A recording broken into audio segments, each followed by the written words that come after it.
The $6 Million Man premiered on ABC in January 1973, capturing the imagination of viewers with its blend of science fiction, action, and espionage. The show starred Lee Majors as Colonel Steve Austin, an astronaut who suffers a catastrophic crash and receives experimental bionic implants that give him superhuman abilities. We can rebuild him. We have the technology. We can make him better than he was. Better, stronger, faster. We have the technology. We can make him better than he was.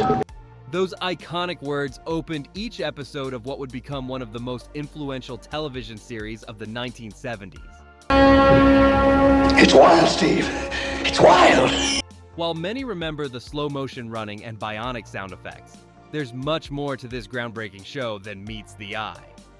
Here are 10 weird facts you may not know about the $6 Million Man. If you know them all already, well, I hope you enjoy the video anyway. 1. The dark literary origins. The $6 Million Man was adapted from Martin Caden's 1972 novel, Cyborg, but television executives were horrified by the original character. In Caden's book, Steve Austin was a bitter, vengeful amputee with a bionic arm containing interchangeable weapons, including a poison dart gun and steel fingers capable of crushing human bones. The literary Austin routinely killed enemies without remorse, once using his bionic hand to literally tear a man's jaw off. ABC demanded a complete personality overhaul, transforming the character into a reluctant hero rather than the cold-blooded operative from the source material. When asked about this dramatic shift, producer Kenneth Johnson admitted, "Television wasn't ready for Caden's Austin. We kept the framework but changed the soul of the character." Remarkably, Caden's contract still required every episode to credit his novel, despite the show bearing increasingly little resemblance to his much darker creation. 2. The iconic sound effect accident. The distinctive bionic sound accompanying Steve Austin's slow-motion feats wasn't initially planned at all. Sound engineer Mike Green was experimenting with recording a metal hook scraping piano wire for a completely different show when he accidentally played the tape at half speed. The resulting electronic warble immediately caught the attention of producers who were struggling to find a way to orally represent bionic movement. When test audiences heard the sound paired with slow motion, they immediately understood the character was using his superhuman abilities without any explanation needed. The effect became so culturally recognized that children worldwide imitated it during playground games.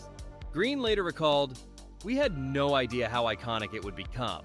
I created it in about 10 minutes of experimentation and nearly deleted the tape." The sound was created entirely through analog methods without synthesizers, using just piano wire, metal, and tape manipulation techniques. 3. Lee Majors' physical suffering. Lee Majors performed nearly all his own stunts during the early seasons, resulting in a shocking catalog of injuries. The production's limited budget meant they couldn't afford stunt doubles for many scenes, forcing Majors to personally execute dangerous jumps, falls, and fights. By the third season, Majors had suffered 3 concussions, torn his shoulder twice, and permanently damaged his hearing from explosive special effects. The famous tennis scene where Steve Austin battles a professional player required Majors to actually learn professional-level tennis in just 2 weeks. During filming of the episode The Secret of Bigfoot, Majors contracted hypothermia while shooting in freezing mountain conditions and briefly required hospitalization. In a 1976 interview, Majors admitted, "I sometimes wonder if I'm becoming bionic for real. The doctors have put so many pins and plates in me from various injuries that I practically clank when I walk." 4. The $65,000 opening sequence. The iconic opening sequence showing Steve Austin's spacecraft crash wasn't created to be Steve Austin, master of the technology. NASA footage from real action. Arm switch is on, here comes the throttle. Circuit breaker. Steve Austin. Approximately $400,000 in today's money. The test pilot in the actual crash, Bruce Peterson, survived but lost an eye in the accident, creating an uncomfortable parallel to Austin's character. Peterson reportedly wasn't a fan of the show, stating in an interview, "I get reminded of the worst day of my life every week on national television. The crash sequence was so expensive, it consumed nearly 8% of the entire pilot episode's budget. When later asked if the expense was worth it, producer Harve Bennett responded, "Absolutely." That sequence did what 10 episodes of dialogue couldn't. It made viewers believe this could actually happen. 5. The slow motion budget saver. The famous slow motion running scenes weren't just a stylistic choice. They were an ingenious budget-saving measure. With special effects technology still in its infancy, producers couldn't afford to create convincing visuals of Steve Austin running at superhuman speeds. After numerous failed attempts with sped-up film that looked comical rather than impressive, director Richard Irving suggested the counterintuitive approach of slowing the footage down instead. This created the illusion of tremendous power and control rather than just speed. The production team calculated that this creative decision saved approximately $40,000 per episode in special effects costs. The technique became so associated with the show that when children played $6 Million Man in schoolyards across America, they would run in slow motion rather than fast. Perhaps the only instance in television history where depicting something slower than reality made it seem more superhuman. 6. The famous catchphrase accident. The show's iconic opening narration, "We can rebuild him. We have the technology," was originally just placeholder text. Writer Howard Rodman drafted the lines as temporary script notes to be replaced with more sophisticated dialogue before filming. When producer Glenn Larson heard them during a table read, he immediately declared, "That's it, don't change a word." The narrator, Dick Tufeld, recorded the introduction in a single take, thinking it was just a rough draft. When told his recording would be used permanently, he offered to redo it with more dramatic flair, but producers preferred the matter-of-fact delivery that made the extraordinary premise sound like plausible science. The opening narration became so firmly embedded in popular culture that it has been parodied in over 200 other television shows and films. Remarkably, Rodman never received any additional compensation for creating one of television's most recognizable catchphrases. 7. Oscar Goldman's last-minute replacement. Richard Anderson's beloved character, Oscar Goldman, wasn't in the original pilot. The first telefilm featured a completely different character named Oliver Spencer, played by Darren McGavin, who was cold, calculating, and viewed Austin as a $7 million machine.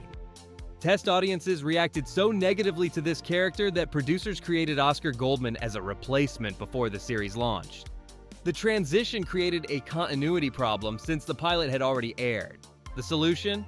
They simply pretended Spencer never existed and introduced Goldman as if he'd always been Austin's supervisor.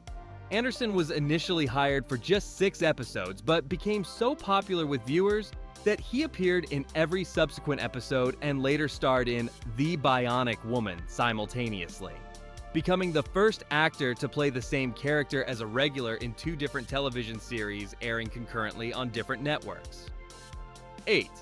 The Real 6 Million.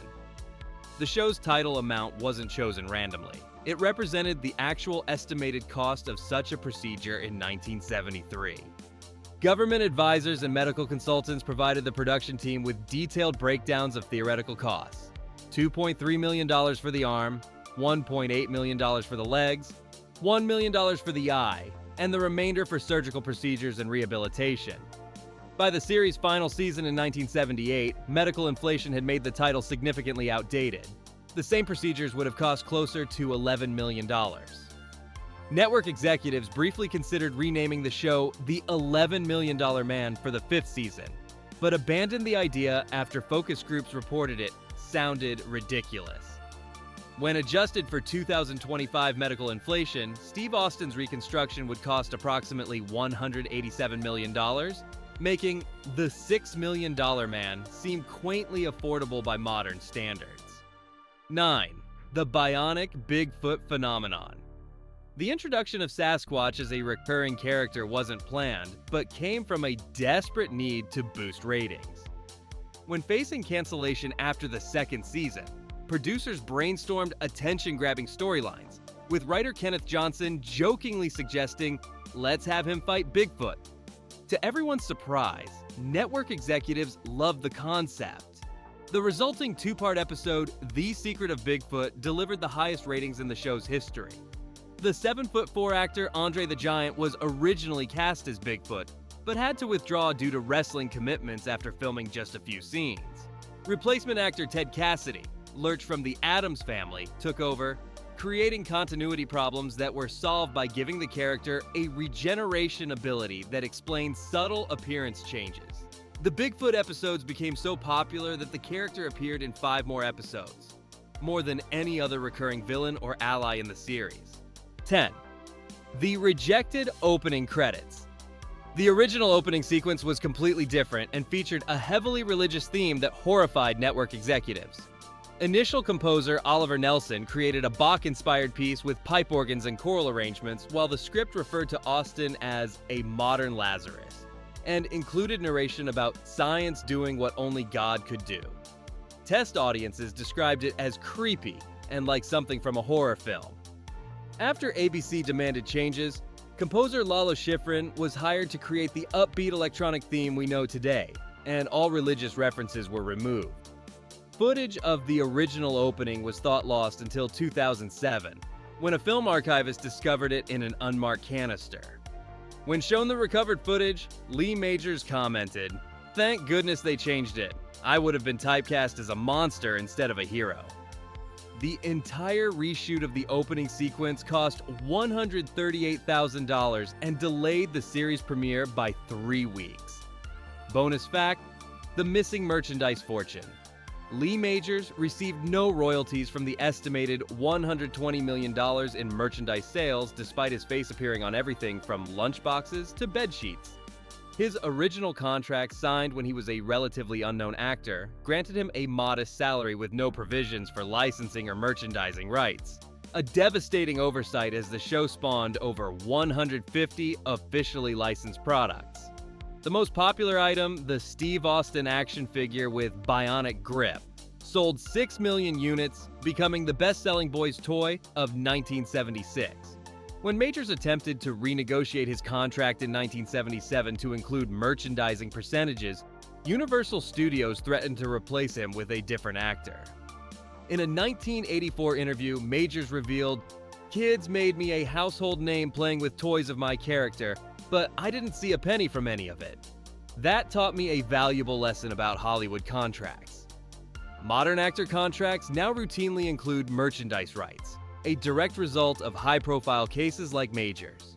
Thanks for taking this bionic journey through television history with me. The $6 Million Man might have cost a fortune in 1973, but the cultural impact it made was truly priceless. If you enjoyed discovering these strange but true facts, make sure to rebuild your viewing experience by hitting that subscribe button. I'll be back with more fascinating stories from your favorite classic shows. After all, we have the technology to make more videos.